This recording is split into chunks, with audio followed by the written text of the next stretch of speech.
টিকিটটা বাবলু কোলেকে পাইয়ে দিলি? বাবলু আর বড় কাছে মই লাগিয়েছিল। পার্টি প্রেসিডেন্ট নিজে ওর নাম প্রস্তাব করেছে। তবে আমিও বলে দিয়েছি, কর্পোরেশনের মেয়র কিন্তু মাসিকেই করতে হবে। গোটা শহরটা হবে তোমার। মেয়রের চেয়ারে বসে লুটে পুটে খাবে।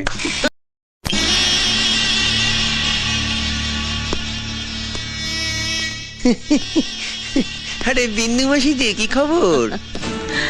আপনি তো আর এখন বিন্দু মাসির হাতের পান খেতে আসেন না, তাই বাড়ি বয়ে আপনাকে পান খাওয়াতে এলাম।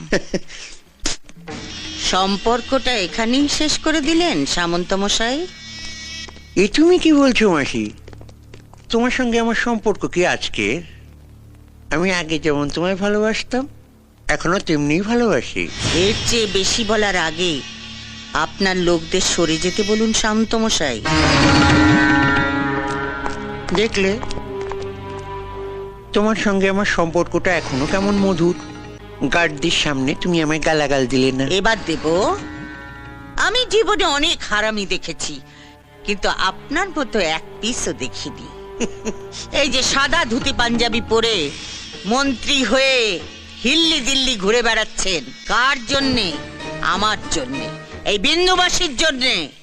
ভোটের সময় বুথের সামনে বোমা ফেলে ছাপ্পা মেরে আমার ছেলেরা 60% ভোট আপনার পকেটে ঢুকিয়ে দিয়েছিল।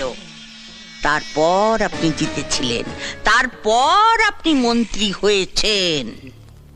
আমি কি সে কথা একবারও অস্বীকার করেছি মাসি? চুপ হারামজাদা, আগে আমাকে শেষ করতে দে। আমাকে কথা দিয়েও টিকিটটা বাবলু কোলেকে পাইয়ে দিলি? বাবলু আর বড় কাছে মই লাগিয়েছিল। পার্টি প্রেসিডেন্ট নিজে ওর নাম প্রস্তাব করেছে। তবে আমিও বলে দিয়েছি, কর্পোরেশনের মেয়র কিন্তু মাসিকেই করতে হবে।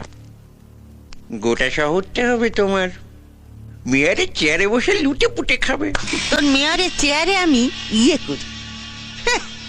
বিন্দু মাসি কারু ভিক্ষে নেয় না। আপনার পার্টি আমাকে টিকিট দিক বা না দিক, ভোটে আমি দাঁড়াচ্ছি ওই বাবলু কোলের বিপক্ষে। ভোটের এখনো অনেক দেরি আছে, তার আগেই আপনি জানতে পেরে যাবেন কে জিতেছে, ওই বাবলু কোলে না এই বিন্দু মাসি। তারপর দেখ কেমন লাগে।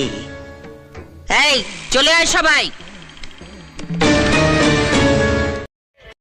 এই চলে আয় সবাই।